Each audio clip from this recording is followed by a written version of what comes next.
Good evening to all and paper ये जो होगा मैं लिंक कर दूंगा इसके साथ। फिजिक्स पोर्शन हम डिस्कस कर रहे हैं। देखिए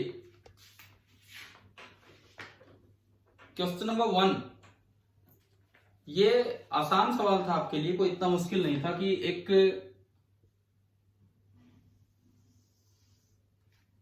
डिस्क है, एक पूरी डिस्क है और उसमें से एक ट्रायंगल कट की गई है इस तरह से, and this the centre of the disc.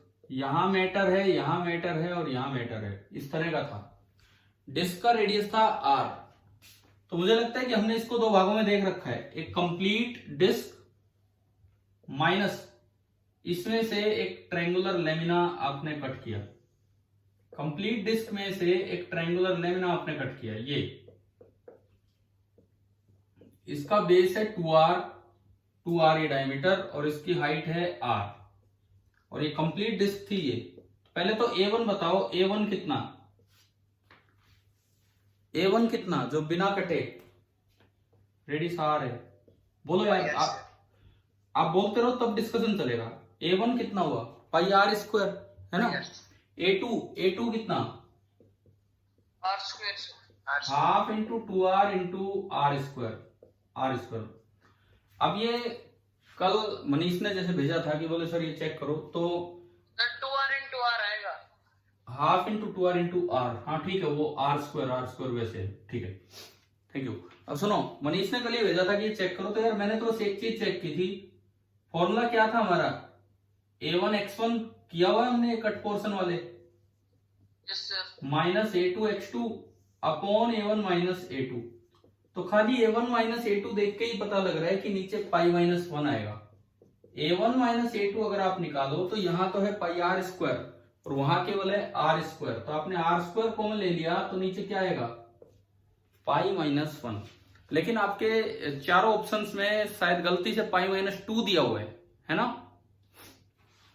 तो इसका मतलब एक भी ऑप्शन सही नहीं हो सकता है। लेकिन फिर भी चलो हम पूरा करते हैं, क्या बनेगा। नीचे तो आ गया R square into pi minus 1, ऊपर बताओ A1 है पाई r स्क्वायर, x1 कितना 0। हाँ, अगर मैं इस कोऑर्डिनेट को x एक्सिस ही बोल दूं, इस कोऑर्डिनेट को, और मैं एक्सियम निकाल रहा हूं, तो x1 0, क्योंकि इस पूरी डिस्क का सेंटर तो यही है, ओरिजिन ही मैंने इसको बोल दिया y एक्सिस, ये x एक्सिस, पूरी डिस्क का सेंटर तो ओरिजिन पे है 0। माइनस A2 कितना r स्क्वायर, ठीक है, और x2 0 x2, ये x एक्सिस है, ये r/3 सर, h/3 हाइट पे होता है एक ट्रायंगुलर लेमिना का, तो ये r/3, तो ये आपका हो गया r/3। ये 0 खत्म, एक r स्क्वायर से r स्क्वायर खत्म, तो माइनस मतलब इतना नीचे होगा, माइनस का तो मतलब है कि इतना नीचे होगा, तो r/3 इंटू पाई माइनस 1। अब वो पाई माइनस 1 किसी भी ऑप्शन में आपके नहीं दिया था, जो आपका आखिरी ऑप्शन दिया गया है उसमें भी r/3 तो मैच हो रहा है, लेकिन पाई माइनस 2 दे रखा है, तो इसलिए ये क्वेश्चन हट जाएगा आपके, इसमें से काउंट ही नहीं होगा ये सवाल। पर ये बताओ क्या कितने बच्चों से ये हो गया था, ये वाला यहां तक कल पेपर में हो गया था सर। नहीं, और औरों से हो गया था ना ये, तो एटलीस्ट देखो एग्जाम में क्या नंबर आए ठीक है, लेकिन आपसे क्वेश्चन हुआ था कि नहीं हुआ था, बस बात ये है, ये आंसर था इसका। यस ठीक है, चलो वो तो वही बाई चांस मिस्टेक थी थोड़ी क्वेश्चन में, इस वजह से। ठीक है, क्वेश्चन नंबर 1 के बाद सेकंड, दूसरा सवाल हम देखते हैं।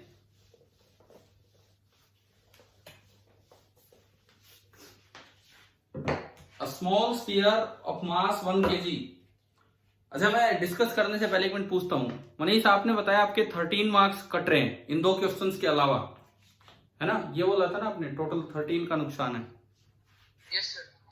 तो 13 मतलब कितने सवाल कौन कौन से गलत हुए आपके,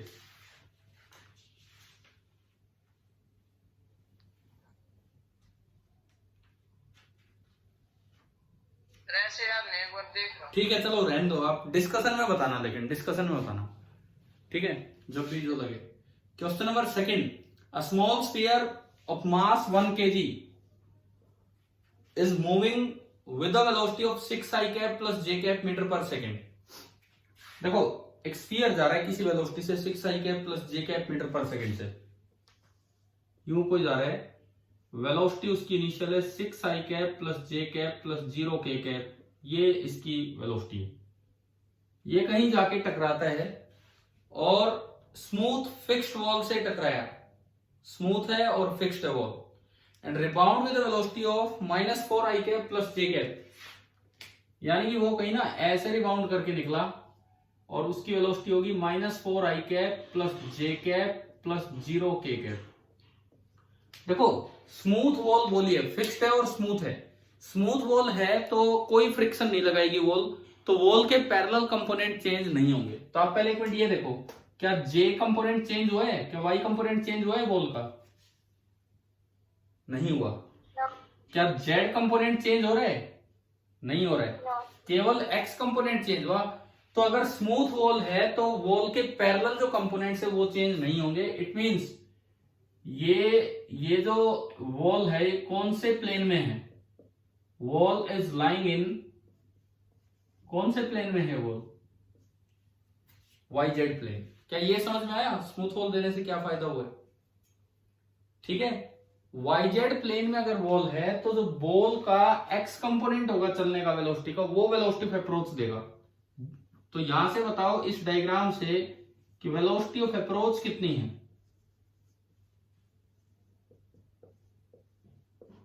6 मीटर पर second towards the wall. Towards the wall जो नॉर्मल के अलोंग होगी, लाइन ऑफ इंपैक्ट के अलोंग होगी। समझ में आया?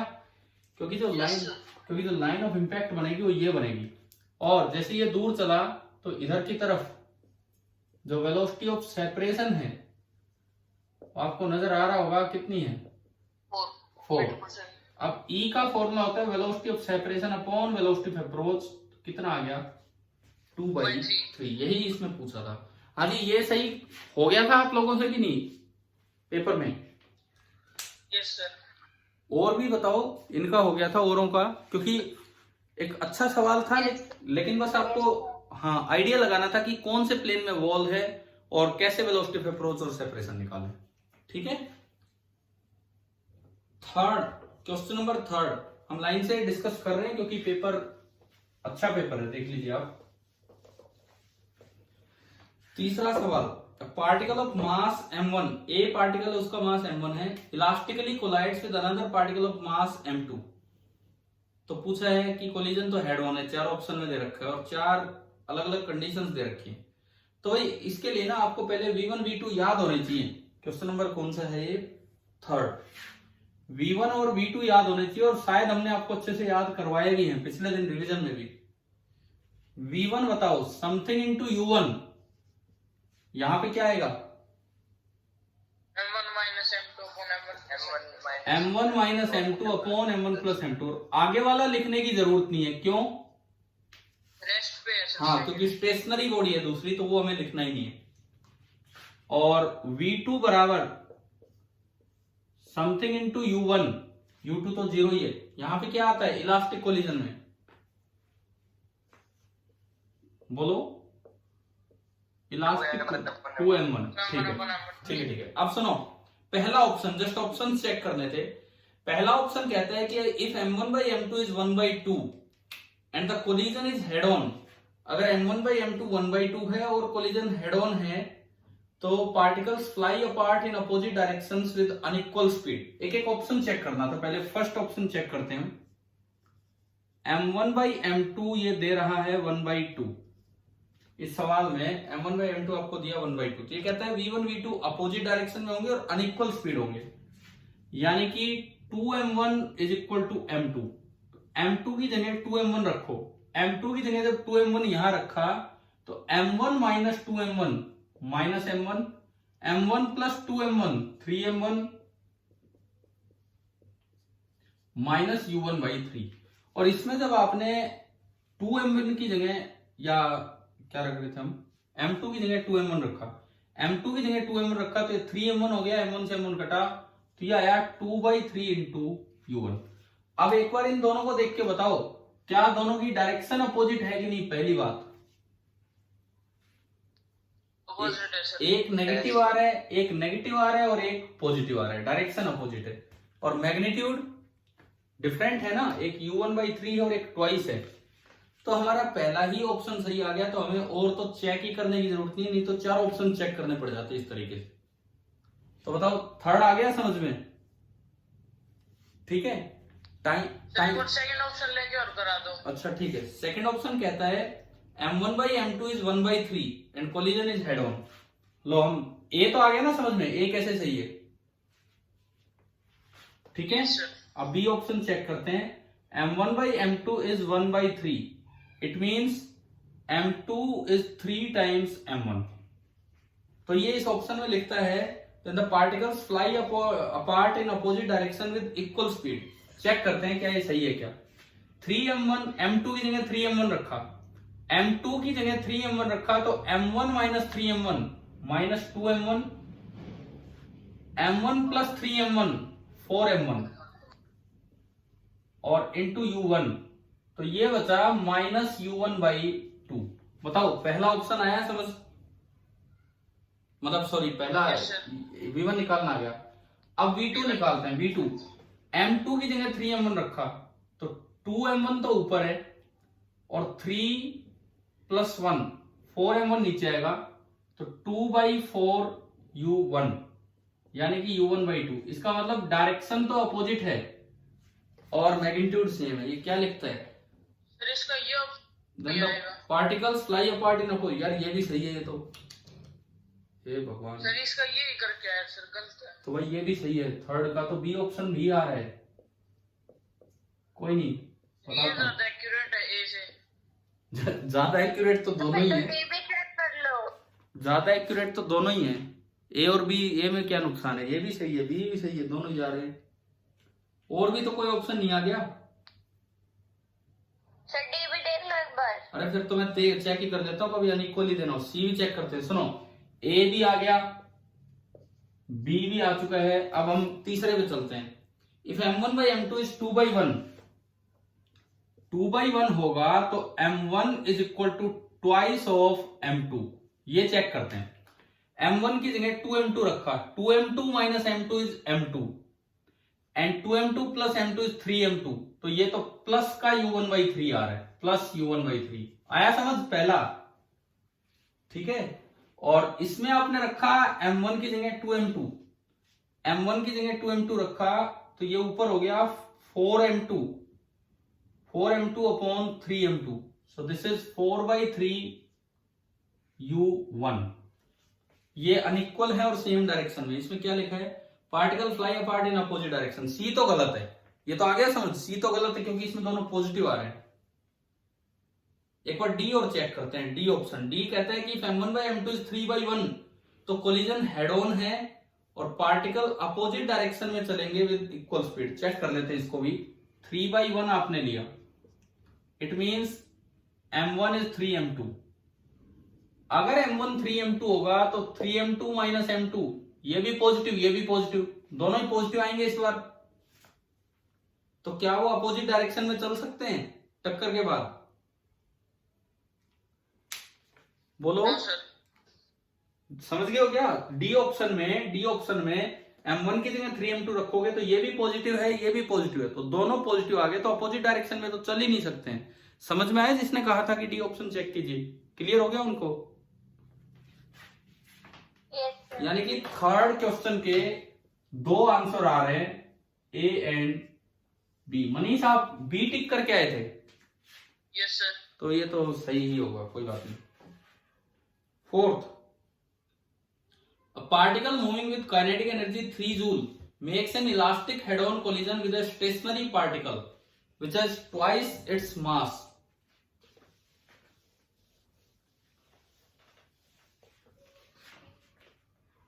क्या इस पेपर में कोई रॉकेट या वेरिएबल मास सिस्टम सेंट टाइप कोई क्वेश्चन है कि नहीं है? वेरिएबल मास सिस्टम वो यार वो इस बार भी नहीं आया, वो उस समय न्यूटन लॉ के टाइम भी नहीं आया, वो तो टॉपिक ही फिर मिस हो गया पेपर में, तो कोई नहीं। देखते हैं, पार्टिकल है, एक पार्टिकल चल रहा है और उसकी काइनेटिक एनर्जी इनिशियल है 3 जूल। दूसरा पार्टिकल रेस्ट पे है। अच्छा, फिर ये देता है हेड ऑन इलास्टिक कोलिजन हुआ ट्वाइस, इसका मास m है तो इसका मास है 2m, ये दिया गया है। ड्यूरिंग द इम्पैक्ट, अब इम्पैक्ट के दौरान पहले एक समय होगा जब ये यूं बनेगा और इलास्टिक कोलिजन है तो ये पूरा रिगेन कर ही जाएगा और अलग हो जाएगा और सेम एनर्जी आ जानी है पूरी। ये क्या पूछता है, minimum kinetic energy of the system is 1/2। यार एक चीज हमने पढ़ी थी कि अगर टारगेट बॉडी रेस्ट पे हो और इलास्टिक कोलिजन हो तो जो काइनेटिक एनर्जी इस वक्त होती है, पढ़ा था ये m1/m1 + m2 टाइम्स बन जाती है। Yes sir. पढ़ा था नहीं तो कि अगर ये वाला केस हो कि सामने वाली बॉडी रेस्ट पे और इलास्टिक कोलिजन हो तो इस वक्त जो काइनेटिक एनर्जी है, जब डिफॉर्मेशन खत्म हुआ और रिफॉर्मेशन शुरू होना है, उस वक्त जो काइनेटिक एनर्जी वो इतनी हो जाती है m1। तो m1 कितना है, m/m1 + m2 3m, और काइनेटिक एनर्जी इनिशियल है 3 जूल। m से m गया, यानी कि काइनेटिक एनर्जी इस वक्त कितनी बनेगी, 1 जूल। तो ये यही कहता है मिनिमम काइनेटिक एनर्जी इसी टाइम होती है, मिनिमम 1 जूल। अच्छा, फिर ये कहता है maximum elastic potential energy of the system is 2 joule. बिल्कुल सही, जिस वक्त ये 1 जूल है उस वक्त ईपी कितनी है, इलास्टिक पोटेंशियल एनर्जी, वही तो कन्वर्ट हुई है 2 जूल। वो 3 का 2 जूल उसमें गया। तीसरा कहता है momentum and total energy are conserve at every instant. Momentum तो कंजर्व होता ही है। अगर ये लिखता कोई और भी कोलिजन होता ना तो भी टोटल एनर्जी तो क्या रहती है, कंजर्व, और ये तो इलास्टिक कोलिजन है। तो इसमें तो फिर तीनों ही सही है, यानी कि all the above are correct. अपने भाई सुनो, ऑप्शन चेक करते जाना जो पेपर में जो दे रखे हैं, क्योंकि मैंने पूरा पेपर सोल्व नहीं किया, जो कंफ्यूजिंग क्वेश्चन जो बच्चों की तरफ से आए वही सोल्व किए थे। अभी डिस्कस हो रहा है ढंग से। अगर अब भी कोई लगे ना कोई करेक्शन है तो हम करवा दिया जाएगा आगे। इसका आंसर डी दिया होगा। Yes sir. ठीक है, अभी तक हमारे पास 2 चीजें आई हैं। फर्स्ट तो क्वेश्चन में एक भी सही नहीं है, वो करवा चुके हम करेक्शन, और थर्ड में 2 ऑप्शन आ गए जो मुझे अभी पता लगा। थर्ड के क्या क्या आ गए हैं, ए एंड बी। मैं क्लास के बाद बताता हूं, आगे देखते हैं। क्वेश्चन नंबर 5, 5वां सवाल।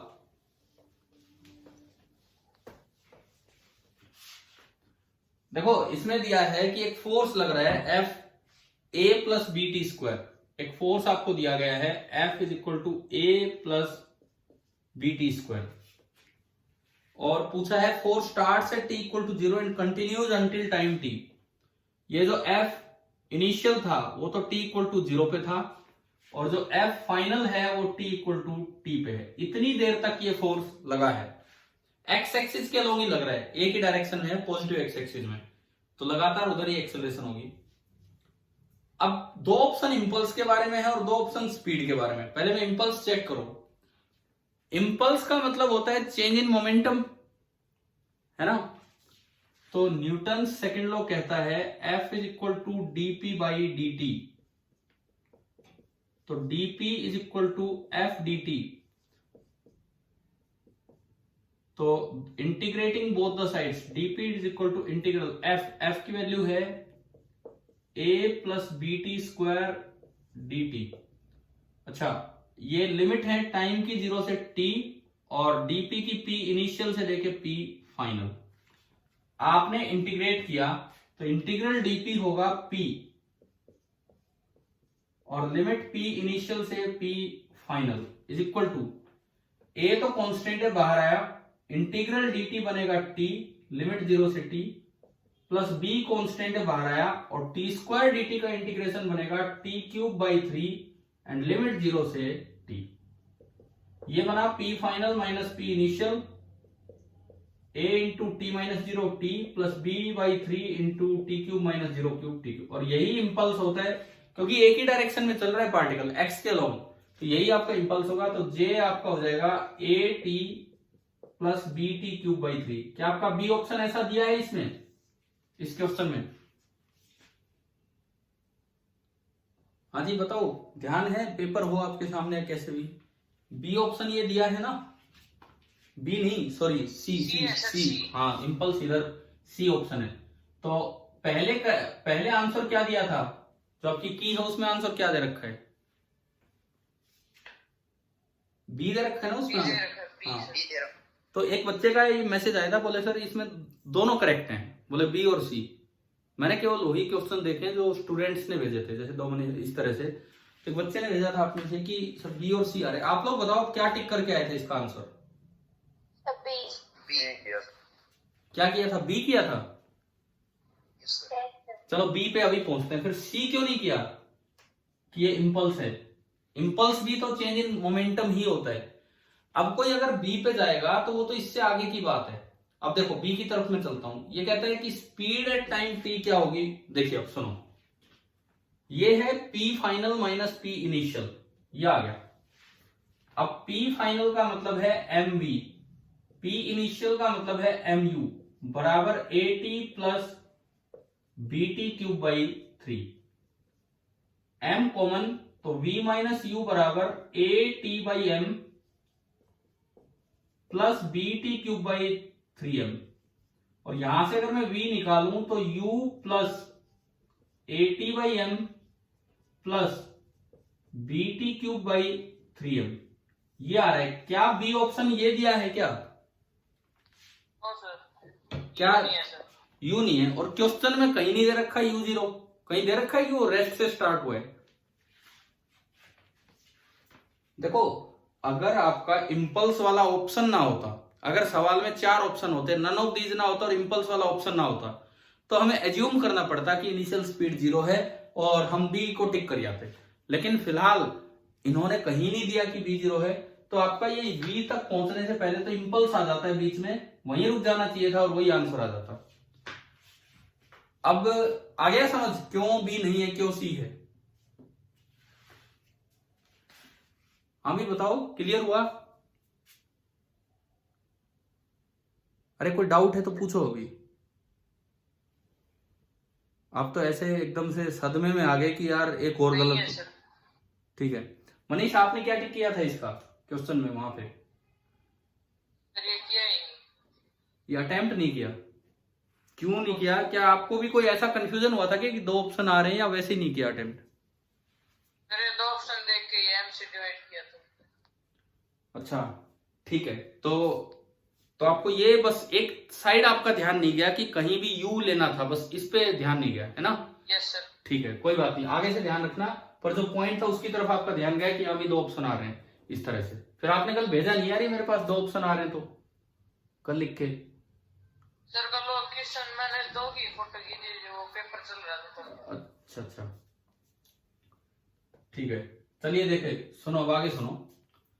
ये आ गया, सभी को समझ में आ गया ना 5th का सी? चलिए आगे बढ़ते हैं। मतलब आप लोग ठीक थे, अगर आप बी ऑप्शन भी करके आए तो आप ठीक थे, बस एक चीज आप मिस कर गए, और क्योंकि इंपल्स का ऑप्शन था तो इसलिए आपको गलत हो गया। चलिए सवाल नंबर 6 की तरफ चलते हैं, बड़ा आसान सवाल। क्वेश्चन नंबर 6, ग्राफ दे रखा है।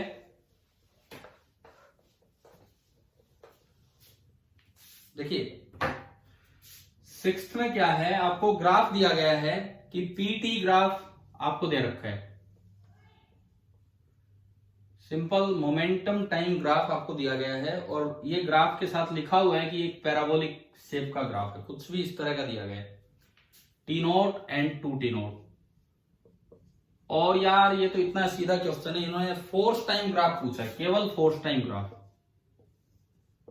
तो एफ पीटी ग्राफ से एफ कैसे निकलता है? Newton second law. एफ बराबर क्या होता है? डीपी बाई dt, यानी कि स्लोप ऑफ पीटी ग्राफ।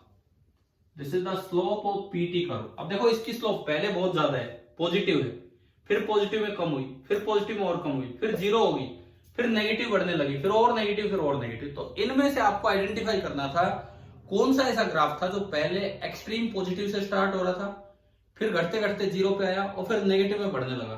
तो आपके इन 4 ऑप्शंस में ना नेगेटिव की साइड जाने वाले ग्राफ केवल सी और डी हैं, और सी ग्राफ ही ऐसा है जो पहले पॉजिटिव था और बाद में नेगेटिव था। तो एक अप्रोक्सीमेट होता है ये, कि स्ट्रेट लाइन होगा नहीं होगा हमें नहीं पता, लेकिन ऐसा और कोई ग्राफ नहीं है जो पहले पॉजिटिव मैक्सिमम था, फिर 0 हुआ और फिर नेगेटिव हुआ। इस तरह से आपको आइडेंटिफाई करना था। हाँ जी बताओ, हो गया कि नहीं हुआ ये पेपर में हो गया था ये वाला क्वेश्चन? Yes sir. ठीक है, जिससे नहीं हुआ हो वो भी अब समझते चले ध्यान से, क्योंकि इसके बाद, हाँ जी बोलो, इसके बाद फिर हम रोटेशन का और पार्ट फिर आगे पढ़ना है, तो सेंटर ऑफ मास तक का तो अच्छे से समझ के चले। क्वेश्चन नंबर 7 पे हम आ गए, 7वें सवाल पे। अ मास m1 moves with a large velocity. एक m1 मास है, वो काफी ज्यादा वेलोसिटी से चल रहा है। It strikes another mass m2 at rest in a head on collision. Head on collision हुआ और m2 रेस्ट पे है। अच्छा, इलास्टिक नहीं दिया। It comes back along with its path with lesser speed. तो कंडीशन आपको बतानी है कि क्या होगी।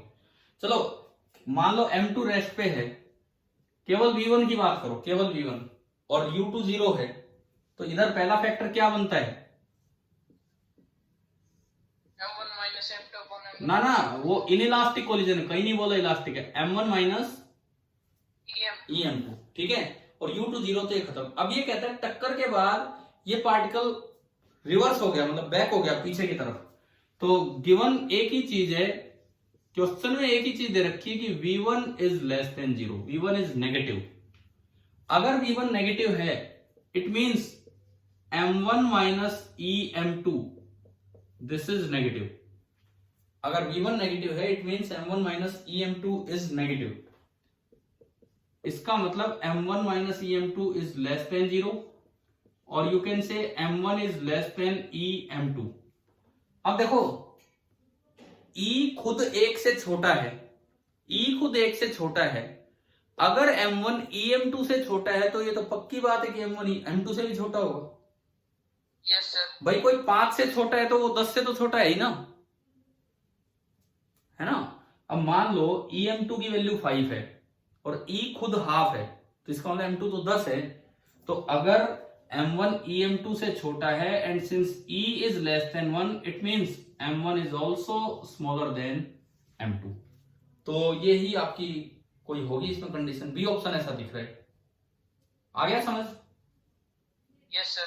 ठीक है, चलिए क्वेश्चन नंबर 8। ये बड़ी कॉमन सी प्रॉब्लम, बहुत कॉमन प्रॉब्लम है।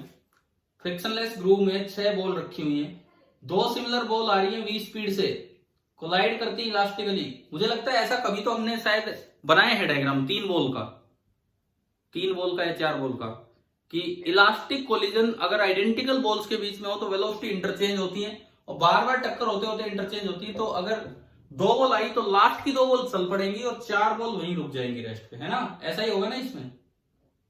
Yes sir. कोई डाउट है क्या इस तरह के सवाल में, या समझ आ गया है ये जो मैंने सर ये नहीं आया सर। नहीं आया तो बता देता हूं, ठीक है।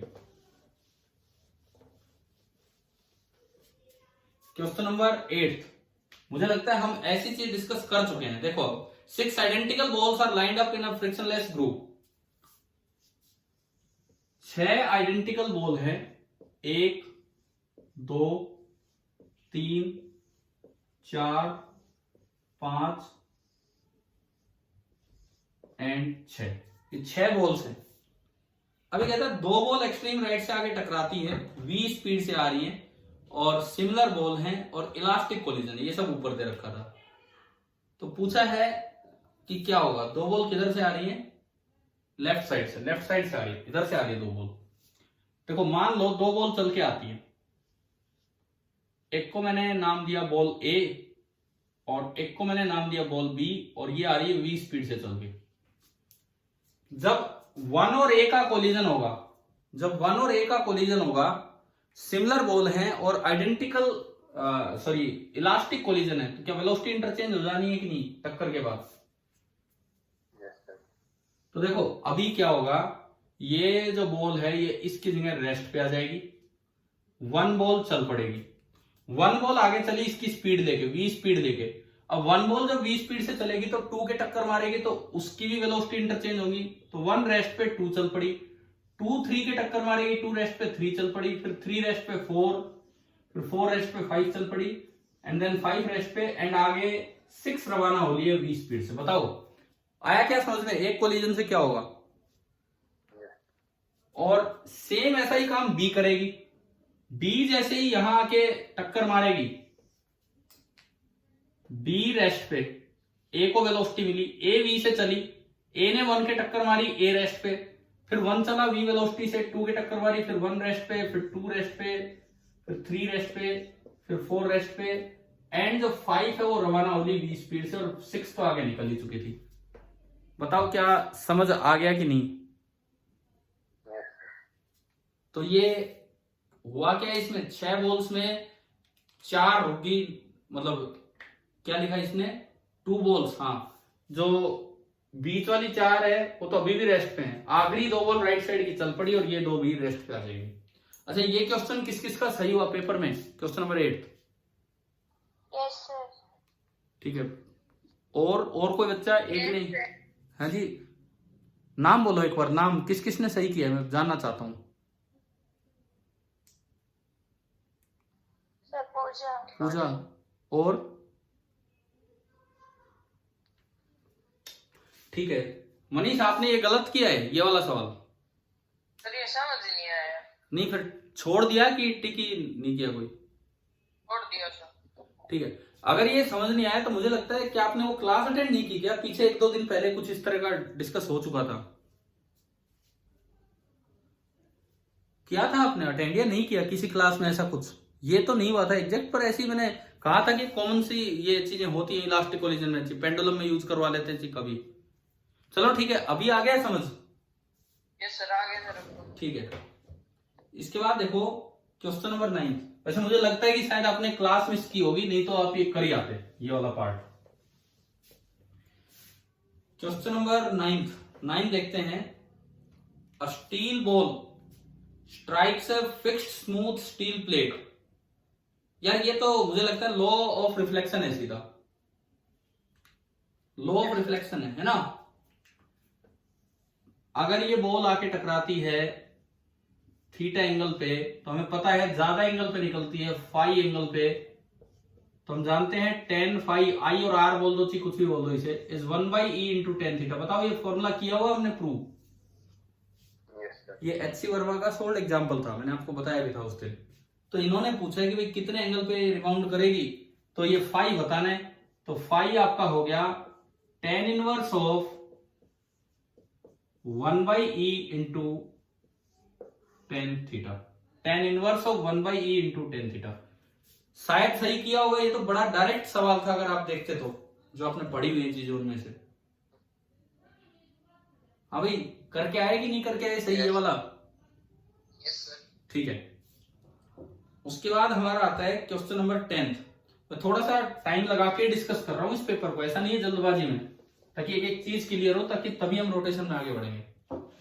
और एक और चीज, आपका अगले टेस्ट का कुछ शेड्यूल डाला जा चुका है। नेक्स्ट तो शायद एक मेजर सा टेस्ट है जिसमें कंबाइन हो रहा है पिछले 3 टेस्ट का सिलेबस, देखा है आपने? और उसके बाद जो अगला टेस्ट है उसमें केवल रोटेशनल काइनेमेटिक्स आ रही है। रोटेशनल काइनेमेटिक्स वो है जो हम सर्कुलर के समय पढ़ चुके, लगभग सर्कुलर के समय, और उसके बाद आएगी रोटेशनल डायनेमिक्स। तो अगले कुछ टेस्ट में पीछे का पार्ट ज्यादा आ रहा है, थोड़ा सा रिवीजन रखना अपना साथ साथ। क्वेश्चन नंबर 10, 10वां सवाल देखिए। Particles of masses m, 2m, 3m, nm gram are placed on the same line L, 2L, 3L, NL centimetre from a fixed point. उस फिक्स्ड पॉइंट को ओरिजिन मान लो और उस लाइन को एक्स एक्सिस मान लो। Distance of centre of mass of the particle from the fixed point. देखो फिक्स्ड पॉइंट को तो ओरिजिन मान लो, और जिस लाइन पे डिस्टेंस है वो एक्स एक्सिस, L पे है, 2L पे है, 3L पे है, तो एक का कोऑर्डिनेट L0, 2L0 इस तरह चलता रहेगा, और NL0। अच्छा, जो मास है वो m, 2m up to nm, और ये L सेंटीमीटर में ही दिया हुआ है। तो आपको बताना है डिस्टेंस ऑफ सेंटर ऑफ मास क्या होगा। सीधा फॉर्मूला लगाना था XCM, यहां कुछ नहीं है, m1 x1 plus m2 x2 plus mn xn divided by m1 plus m2 plus continued up to mn, जो भी होगा। देखो m कॉमन आके कैंसिल हो गया, ऊपर से मैंने m इंटू एल कॉमन लिया, पहली टर्म 1, मैं उसको 1 स्क्वायर लिख सकता हूं, 2 स्क्वायर चलता रहेगा up to n square. m common आया 1 + 2 अप टू n। मुझे लगता है हम ये फॉर्मूला अच्छे से मैथ्स में भी पढ़ चुके होंगे, फिजिक्स में मैं आपको बता चुका, sum of squares of n natural number and sum of n natural number किया हुआ है ना आपने। स्क्वायर का क्या फॉर्मूला होता है, n into n+1 into 2n+1 divided by 6। और सम ऑफ n नेचुरल नंबर्स का क्या फॉर्मूला होता है, n into n+1 divided by 2। 2 ऊपर गया n से और ये पूरा कट गया, 2 से गया 3, तो हमारा आ रहा है 2n+1 इंटू l/3। ये है ऐसा ऑप्शन, इसमें पहला ही ऑप्शन है सर, फर्स्ट ऑप्शन है। हाँ जी भाई बताओ, ये आ गया समझ, 10th हो गया होगा। वैसे ये मुश्किल नहीं था ये सवाल, तो ऐसे तो आपको करने आने है ना, ठीक है। 11th, अब न्यूटन्स लॉ का एक क्वेश्चन, और उससे मुझे लगता है यही नहीं, हमने इसकी भी काफी प्रैक्टिस की है कि न्यूटन्स लॉ चाहे एटवुड मशीन आ जाए, चाहे यू वेज आ जाए, चाहे इस तरह का पार्ट आ जाए, किए थे न्यूटन्स लॉ वाले सवालों में सेंटर मास की एक्सेलरेशन निकालना, है ना। उस पे है हमारा क्वेश्चन नंबर 11। भाई जिस भी बच्चे से नहीं हुआ कोई सवाल पेपर में, वो ध्यान दें इधर। क्वेश्चन नंबर कौन से पे आ गए हम, 11th पे। हाँ देखिए 11वां सवाल देखो, in the figure shown x and y components of acceleration of center of mass, all surfaces are smooth। इस तरह का ये दिया गया है, इस तरह की ये अरेंजमेंट है, और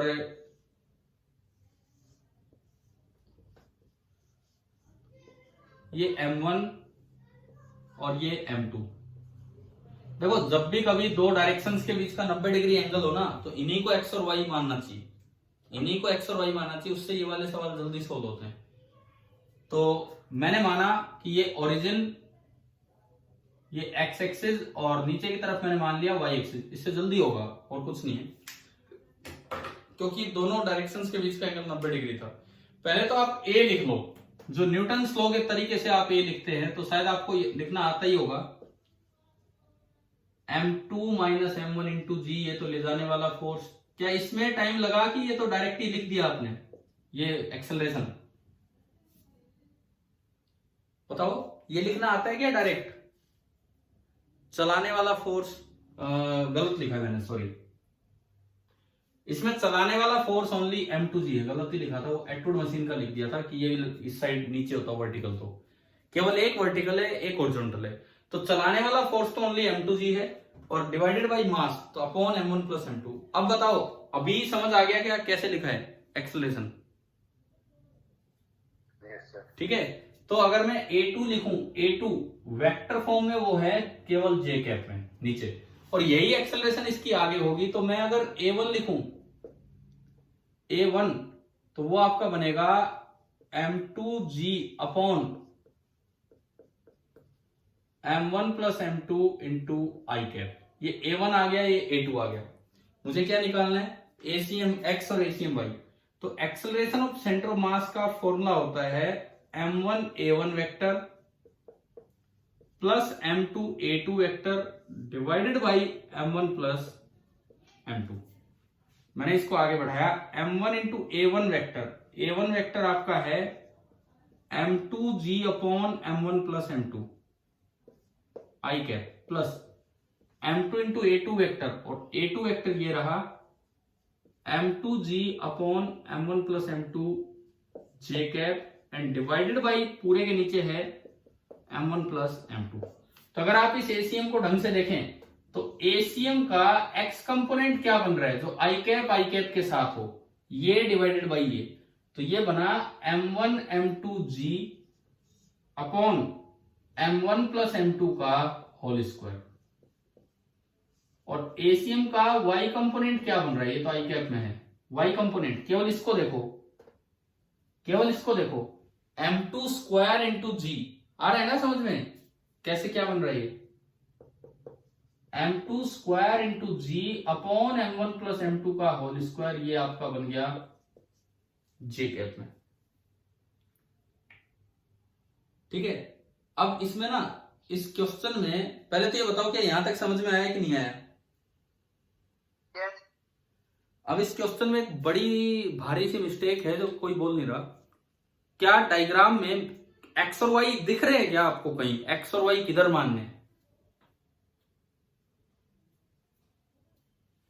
क्या आपको ऑप्शन जो भी क्वेश्चन दिया है क्या उसके डायग्राम में कहीं एक्स और वाई की डायरेक्शन नजर आ रही है क्या? ये बताओ मुझे। Yes sir. नहीं आ रही है ना एक्स और वाई की डायरेक्शन। तो आप ऐसे सवाल में ये खुद एज्यूम करना पड़ेगा, बिकॉज ये तो थोड़ी सी कमी रह गई इस सवाल में। एक डायग्राम देना चाहिए था कि भाई किधर तो एक्स एक्सिस लेना है, किधर वाई एक्सिस, तभी हम एसीएम एक्स और वाई की ये पर्टिकुलर वैल्यू बता पाएंगे। समझ में आ गया कि नहीं बताओ? ठीक है, वैसे मुझे लगता है कि आप लोगों ने यही एक्स और वाई माने होंगे और अपने अकॉर्डिंग आंसर निकाल लिया होगा। कितने बच्चों ने सही किया ये वाला सवाल? ये क्वेश्चन किस किस का सही हुआ? सर ओनली सी लगा दिया।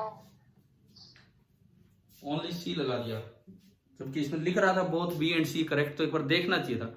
मुझे लगता है एक दिन, आज से 5-6 दिन पहले एक दिन शायद ये वाला भी क्वेश्चन हमने लिया था। वो वैल्यू कुछ हो सकती है उसमें, मुझे नहीं याद है। लिया था कि नहीं इसमें यूं और यूं करके, लगभग 1 वीक पहले, है ना? तो उसमें एसीएम एक्स निकालना भी सीखा था, एसीएम वाई भी निकालना सीखा था। किसी भी बच्चे का ये सही हुआ है क्लास में ये वाला सवाल?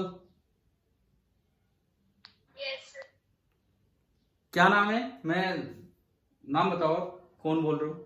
खुशी। खुशी, ठीक है। और मनीष आपने क्या किया इसका?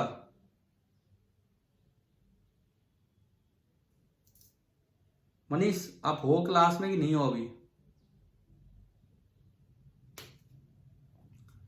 चलो ठीक है, कोई नहीं। ये आपका क्वेश्चन नंबर 11 है और इसका आंसर आ रहा है both B and C are correct. हम आगे बढ़ते हैं, क्वेश्चन नंबर 12 की तरफ चलते हैं। देखो यार, ये सवाल अब यही तो गड़बड़ है ना थोड़ी सी। मैं कहता हूं मैंने न्यूटन्स लॉ के कई सवाल लिए कि कैसे एसीएम निकालना है, कैसे एसीएम निकालना है, कई बार बताया। तो मैं तो उम्मीद करता था कि पेपर में अगर आएंगे तो आप करेंगे। कोई बात नहीं है, अगली बार अगर ऐसा कुछ आता है, क्योंकि आगे रिवीजन टेस्ट है, तब तो करोगे इस तरह का कोई भी पार्ट आता है तो। ठीक है,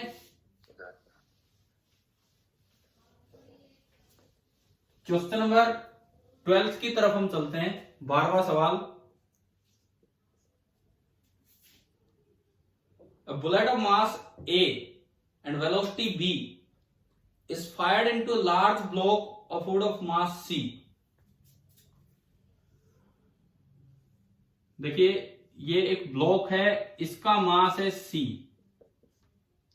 एक बुलेट आती है जिसका मास A है और वेलोसिटी B है। फायर्ड इनटू लार्ज ब्लॉक, ठीक है। The final velocity of the system is. अब यार इसमें मान लो कि ये बुलेट इसके अंदर ही फंस गई है, ऐसे कहीं बोला नहीं है। ऐसा भी हो सकता है कि बुलेट बाहर निकल जाए, ऐसा भी हो सकता था। लेकिन अभी आप मान लो कि ये जो बुलेट है ये इसके अंदर ही फंस गई, ये आप मान के चलो। तो मान लो फाइनली ये जो है बुलेट इसके अंदर ही फंस चुकी है, और ये मास है C और ये मास है A, और आपको ये बताना है कि अब ये कितनी वेलोसिटी से चलेगा।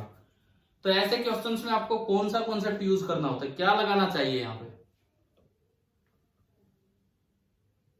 अभी क्या यूज करना चाहिए हमें? मोमेंटम कंजर्वेशन लगाना चाहिए कि नहीं बताओ? Yes sir. है ना, एकदम से दिमाग में आना चाहिए कि भाई पूरे सिस्टम पे जो फोर्स है इंटरनल है, बाहर से कुछ नहीं है, फ्रिक्शन वगैरह कुछ नहीं दे रखा, तो मोमेंटम कंजर्वेशन लगाए। तो P इनिशियल आगे वाली डायरेक्शन को पॉजिटिव ना, मास A velocity B, A B, बस ये तो रेस्ट पे है। और P फाइनल मास हो गया A प्लस C और वेलोसिटी है V। आपने क्या किया, इन दोनों को इक्वेट किया, P initial is equal to P final, तो A into B is equal to A plus C into V, और यहां से जो V आएगा that will be AB upon A plus C। ये आपका वेलोसिटी का फॉर्मूला आ गया, आंसर आ गया मतलब, और ऐसा आंसर है C। ठीक है, आ गया समझ? चलिए हम क्वेश्चन नंबर 14 पे चलते हैं।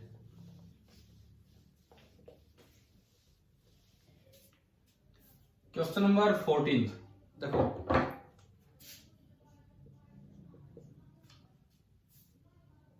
two skaters A and B of masses 50 kg and 70 kg respectively stand facing each other 6 meter apart। ये गलत है ये सवाल, क्योंकि एक भी ऑप्शन सही नहीं किया, टाइपिंग मिस्टेक हो गया, जो भी था, जो सही ऑप्शन होना था वो भी गलत हो गया, तो इसलिए ये सवाल भी हटा दिया गया आपके उसमें से। वैसे आसान सवाल था यार, आप लोग कर देते शायद इसे। 50 किलोग्राम और 70 किलोग्राम के 6 मीटर दूर खड़े हैं दोनों। देखो ये एक इंसान है ए 50 केजी का, और ये दूसरा है बी 70 केजी का, और अभी ये हैं 6 मीटर दूर पोल से, रस्सी से एक दूसरे को खींच रहे हैं, रोप से, और कोई एक्सटर्नल फोर्स है नहीं, या आप मान के चलो कि और कोई एक्सटर्नल फोर्स है नहीं, कोई फ्रिक्शन नहीं है, वो इग्नोर करना पड़ेगा हमें। तो how far has each moved when they meet. शुरू में दोनों रेस्ट पे खड़े थे, तो सेंटर मास शुरू में रेस्ट पे था, तो बाद में भी किस पे रहेगा, रेस्ट पे ही रहना है, ठीक है। तो आप एक बार सेंटर मास लोकेट कर लो कहां है। Let this be the origin, let this be the x axis. तो 50 केजी के तो कोऑर्डिनेट 0 0 एंड 70 के कोऑर्डिनेट 6 0। आपने एक्सीएम निकाला, एक्सीएम m1 x1 50 into 0 plus m2 x2 70 into 6 divided by m1 plus m2 120। तो ये आपका आया 70 इंटू 6 बाई 120। 0 से 0 गया, 6 से 2, 7 बाई 2, 3.5 मीटर दूर है। मतलब इनका जो सेंटर ऑफ मास है, इनका जो सेंटर ऑफ मास है अभी वो यहां कहीं है, यहां हैवी के पास है, यहां से 3.5 मीटर दूर। अब अगर बाहर से कोई फोर्स ना लगे और सेंटर ऑफ मास पहले रेस्ट पे था, तो क्या सेंटर ऑफ मास मोशन में आएगा या वो अभी भी रेस्ट पे रहेगा? बताओ, रेस्ट पे रहेगा, यानी कि इन दोनों को मिलने के लिए यहीं आना पड़ेगा। इस तरह के सवाल पीछे एचसीवी में किए हमने, वो बलून और उसके नीचे कोई कौन लटक रहा था, वो भी ऊपर गया था, बलून नीचे आया, किए ना ऐसे रोप्स वाले, है ना। तो ये वैसा ही सवाल है। तो अब देखो बिल्कुल वही सेम क्वेश्चन था। तो यानी कि ये तो चल के गया होगा 3.5 मीटर और ये चल के गया होगा 2.5 मीटर, बट अनफॉर्चुनेटली वो गलती से ना, इसमें तो 3.5 लिखा है, लेकिन यहाँ टाइपिंग में क्या आ गया, वो 5.5, समझ गए हो। तो इस वजह से आंसर सी आना था, बट वो सी तब आता तो वो 2.5 होता। तो ये क्वेश्चन भी हटा दिया गया है आपके पेपर से चेकिंग के लिए। अभी ये बताओ, क्या ये हो गया था आपसे, जो ऑप्शन मैच हुआ ना हो, क्या वहां पे हो गया था ये वाला सवाल? मतलब अगर ये क्वेश्चन नहीं हटता तो यार हमें तो बड़ा नुकसान हुआ है, हमें तो सच में बड़ा नुकसान हुआ। पहला सवाल था, मुझे लगता है वो भी आपको अच्छे से आता था, और ये सवाल है ये भी अच्छे से आता था, तो ये तो 4-4-8 नंबर का नुकसान हो गया सीधा, है ना। क्योंकि बोनस भी नहीं मिलते हैं ना, वो मार्किंग में हट ही जाते हैं क्वेश्चन, आपके मार्क्स ही 92 में से आ जाएंगे, इस तरह का काम हो जाएगा। चलिए ये आपका हुआ क्वेश्चन नंबर 14। 15 देखो, 15 A projectile is moving at an angle of 60 metre पर second at the highest point. मुझे लगता है ऐसे क्वेश्चंस ना हमने न्यूटन लॉ के समय ही ले लिए थे, उस चैप्टर में, ये एक्सप्लोजन वाले बाद में भी लिए होंगे इस तरह की चीजें। क्वेश्चन नंबर 15 पे हम हैं, देखो आप ध्यान दो। A projectile is moving at 60 metre पर सेकेंड एट हाईएस्ट पॉइंट। एक प्रोजेक्टाइल है, जब वो अपने हाईएस्ट पॉइंट पे था तो वो जा रहा था 60 मीटर पर सेकेंड से, हाईएस्ट पॉइंट पे वो जब था तो उसकी स्पीड ये थी, ठीक है। Where it breaks into 2 equal parts due to an internal explosion। Internal explosion हुआ, उसकी वजह से 2 हिस्से हो गए, इक्वल पार्ट है, m/2 One part moves vertically up with 50 metre पर second with respect to ground। जैसे ही एक्सप्लोजन हुआ, इसका एक टुकड़ा ऊपर चलने लगा वर्टिकली अप। कितनी स्पीड से दिया है? 50 मीटर पर सेकेंड से दिया है। एक टुकड़ा आगे चलने, ऊपर चलने लगा 50 मीटर पर सेकेंड से। अगर ये पूरा मास 2m था तो ये m है। तो इन्होंने पूछा है the other part will move at, आपको केवल ये बताना है कि भाई दूसरा पार्ट कितनी स्पीड से जाएगा, किधर जाएगा। तो देखो केवल और केवल मोमेंटम कंजर्वेशन लगाना है। मुझे नहीं पता दूसरे पार्ट में क्या वेलोसिटी है, मैंने आगे वाले को vx बोल दिया एंड नीचे वाले को vy बोल दिया। मैं मान के चल रहा हूं ये x एक्सिस ये y एक्सिस। तो आप केवल ना मोमेंटम कंजर्वेशन लगा दो, p initial is equal to p final.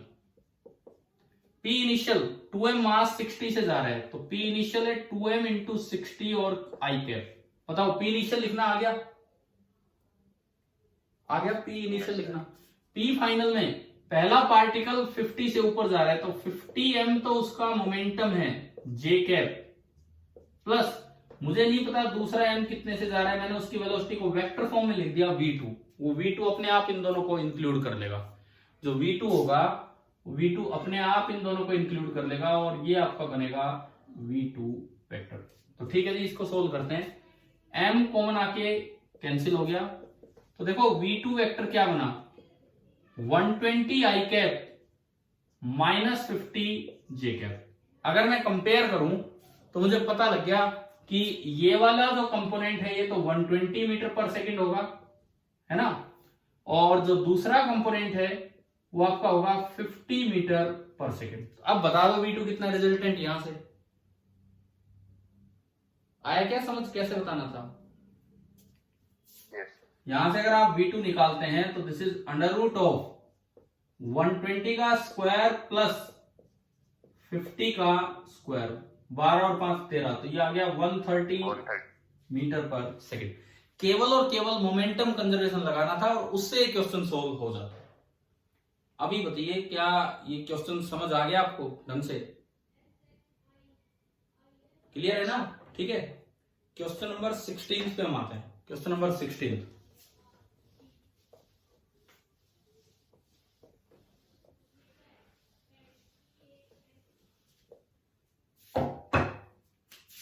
Anees आप हो क्लास में अभी?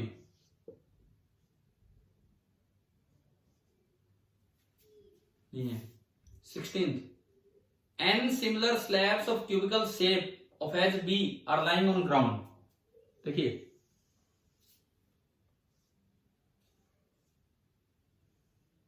n स्लैब्स हैं ग्राउंड पे रखी हैं, ऐसी ऐसी n स्लैब्स ग्राउंड पे रखी हैं, ठीक है, और इनकी डेंसिटी है रो और एज लेंथ है b। तो जो मास होगा वो होगा density into volume. Volume of cube होता है बी क्यूब, मतलब एज लेंथ का क्यूब। तो सबके मास हो गए रो बी क्यूब, और ऐसी ऐसी n स्लैब्स यहां रखी हुई हैं, इस तरह की n स्लैब्स यहां रखी हुई हैं, ठीक है। अब इनसे क्या बना दिया, एक ऐसा अरेंजमेंट बना दिया, एक के ऊपर एक के ऊपर एक ये n रख दी, 1 2 3 4, इस तरह से ये n स्लैब्स पूरी आपने रख दी, तो पूरी हाइट होगी nb, ये है। तो सवाल में जो आपसे पूछा गया है, क्वेश्चन में वो पूछा गया है work done to arrange them one over the other is, एक के ऊपर दूसरी रखने में, एक के ऊपर एक और रखने में आपको कितना वर्क करना पड़ेगा, ये आपको बताना है। एक के ऊपर एक और रखने में आपको कितना वर्क करना पड़ेगा, ये आपको बताना है। कैसे? देखो भाई, आपने ऐसे क्वेश्चंस में एक अजम्पशन लेना होता है। ऐसे क्वेश्चंस में वर्क एनर्जी का ये क्वेश्चन है, एक अजम्पशन आपको लेना होता है कि ये जो भी वर्क हुआ है, इस जो भी अरेंजमेंट हुआ है, ये स्लो किया गया है। स्लो किया गया है तो change in kinetic energy of the system कितना होगा? अगर हम स्लोली जो भी अरेंजमेंट कर रहे हैं तो change in kinetic energy of the system कितना हो जाएगा? 0 हो जाएगा, ठीक है। अब देखो बाय वर्क एनर्जी थ्योरम आपको कहती है कि work done by all the forces is equal to change in kinetic energy. Work done by all the forces equal to change in kinetic energy. Work done by external जो आपको निकालना है, plus एक gravity का work और हुआ होगा, change in kinetic energy 0। और ग्रेविटी एक कंजर्वेटिव फोर्स है, तो कंजर्वेटिव फोर्स का वर्क होता है negative of change in gravitational potential energy, यानी कि W external that is equal to delta GPE। W external is equal to delta GPE, मतलब GP final minus GP initial. पहले तो बताओ भाई ये बात आई क्या समझ में यहां तक? Yes sir. ठीक है, अब देखो ये वर्क एनर्जी का क्वेश्चन है, इस तरह के सवाल वहां आते हैं। तो अब आपको ना इनिशियल और फाइनल पोटेंशियल एनर्जी लिखनी है। आप बिल्कुल ग्राउंड लेवल को जीरो लेवल मान लो। ग्राउंड लेवल को हमने पढ़ा है कि जब भी एक्सटेंडेड ऑब्जेक्ट आते हैं तो उनका सेंटर पे आप सारा मास समेट के रख दो। तो जितने भी सारे मास है यहां आ गए, कितनी हाइट पे आ गए ये सारे मास? b/2 है ना। इस सारे के सारे मासेस b/2 हाइट पे आ चुके हैं। समझ में आ रहा है यहां तक? Yes sir. तो जीपी इनिशियल बनेगा टोटल मास। टोटल मास है rho b cube rho b cube rho b cube n times, n है slab. Total mass n into rho b cube into g और इंटू हाइट। हाइट कितनी है सबके centre of मास की? b/2। तो ये बन गया n रो b⁴ g/2, ये बना। अब आप उधर चलो जीपी फाइनल लिखने के लिए। अब मैं यहां गया जीपी फाइनल लिखने के लिए, मैं इधर आया तो ये क्या होगा? कितना ऊपर है? कितना ऊपर है भाई? ये पूरी हाइट एन बी, तो इस सबका सेंटर कितना ऊपर मैं मान सकता हूं? NB/2। जैसे कि आपने सारा मास समेट के यहां रख दिया हो NB/2 हाइट पे। टोटल मास तो यही है n स्लैब्स का, n into rho b cube ये total mass into g into height कितनी है इस बार? NB/2। समझ में आया? Yes sir. ठीक है, अब देखो W एक्सटर्नल आपने वैल्यूज पुट की, इसमें देखते हो तो ये बन रहा है जैसे यहां पे बना n रो b⁴। अच्छा n square rho b⁴ g/2। तो अब अगर मैं वर्क में पुट करूं तो देखो रो b⁴ g/2 तो दोनों में है, तो रो b⁴ g/2 दोनों में है। अब फाइनल माइनस इनिशियल, फाइनल में n स्क्वायर है और इनिशियल में n है। आप बताओ क्या ऐसा ऑप्शन दिख रहा है कि नहीं दिख रहा आपको? इसमें ऐसा ऑप्शन था आपका सी, ये था सी, 16 का सी आंसर है। क्या ये सवाल कर पाए क्या कल एग्जाम में? Yes sir. किस किस का सही हुआ है? नाम बोलो, किस किस का सही हुआ है? सर मेरा मैंने कहा नाम ही बोलो, ऐसे तो पूजा। पूजा। ठीक है, ठीक है, अभी समझ में आ गया कैसे था ये क्वेश्चन 16। पूजा आपका स्कोर क्या बना कैंपस प्रो पे? क्या बना? फिर वो गलत सलत तो हटा देंगे। सर 65। 65। अब ये बताओ अगर मैं वो दो हटा दूं और एक दो चीजें चेंज कर दूं, जैसे कौन से दो हटाए थे? फर्स्ट एंड सेकंड, और आप तो फिफ्थ में भी बी लगाए जबकि उसका आंसर तो सी बन रहा है ना, और भी कटेगा वहां पे वो। चलो कोई नहीं, देख लेंगे जो भी होगा। ठीक है, आगे देखिए क्वेश्चन नंबर 17 पे हम चलते हैं। ये पेपर भाई पूरा डिस्कस नहीं हो पाएगा, तो इसका रिमेनिंग पार्ट में दोबारा डिस्कस करवा दूंगा जैसे भी टाइम मिलेगा। एक एक्स्ट्रा क्लास लगा के वीडियो डालने की बजाय मैं वैसे डिस्कस करवा दूंगा, लेकिन अभी नहीं, कंटिन्यूएशन में नहीं। ठीक है, 17 देख लो। Question number 17, 4 rods of equal length AB, BC, CD and DA। ये आपका एक एक्सिस सिस्टम दे रखा है, एक्स एक्सिस वाई एक्सिस, और इसमें ना 4 रोड्स आपको दे रखी हैं इक्वल लेंथ की। 4 रोड्स आपको दी गई हैं ये, और इनका मास लेकिन अलग अलग है।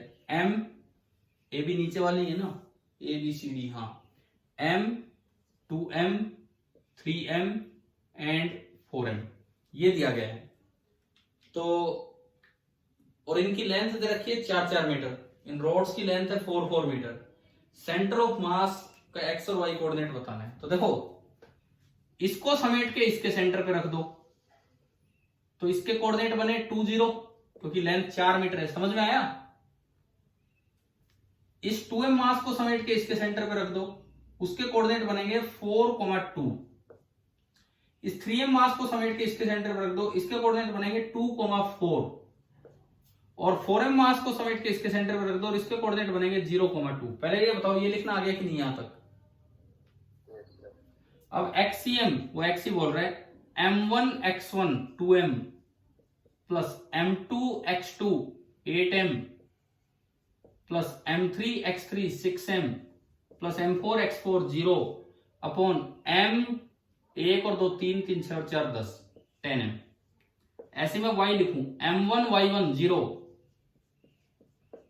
Plus M2 into Y2 2 plus M3 into Y3 4 and plus M4 into Y4 2 and divided by 10m।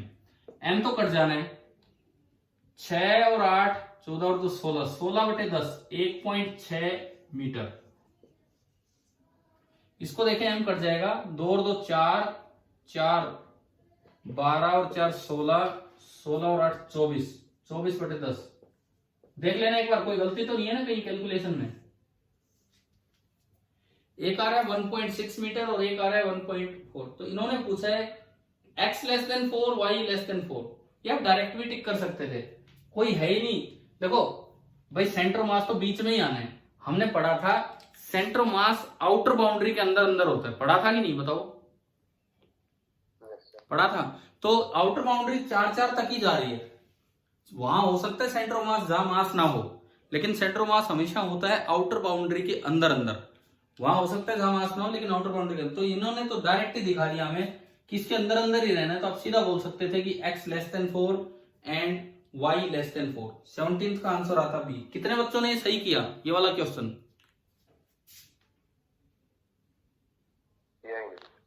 नहीं किया, ये अटेम्प्ट ही नहीं किया। ये तो यार एक ये लगता है मुझे कि बहुत आसान सवाल था। मतलब कैलकुलेशन करने की जरूरत नहीं थी, डायरेक्ट देख के आप बता सकते थे कि इससे बाहर नहीं है सेंटर ऑफ मास। समझ में आया? यहां तक समझ में? देखो पेपर इतना ध्यान से इतना समय लेके डिस्कस करवाने की जरूरत क्यों है? क्योंकि पेपर ही सबसे वो चीज है जो आपको आगे तक ध्यान रखनी चाहिए। जो गलतियां आज हुई हैं वो अगली बार ना हो, जो गलतियां आज हुई हैं वो अगली बार ना हो, इसीलिए ये चीज बहुत जरूरी है। ठीक है, हमारे सुनो 17 तक सवाल डिस्कस हो चुके हैं। कितने क्वेश्चंस बचे हैं? 8 क्वेश्चंस बचे हैं। 8 क्वेश्चन बचे हैं 25 में से। अब आप एक बार ना ढंग से पेपर में जो हुआ जैसा हुआ ठीक है, अगले 8 सवाल अच्छे से अटेम्प्ट करके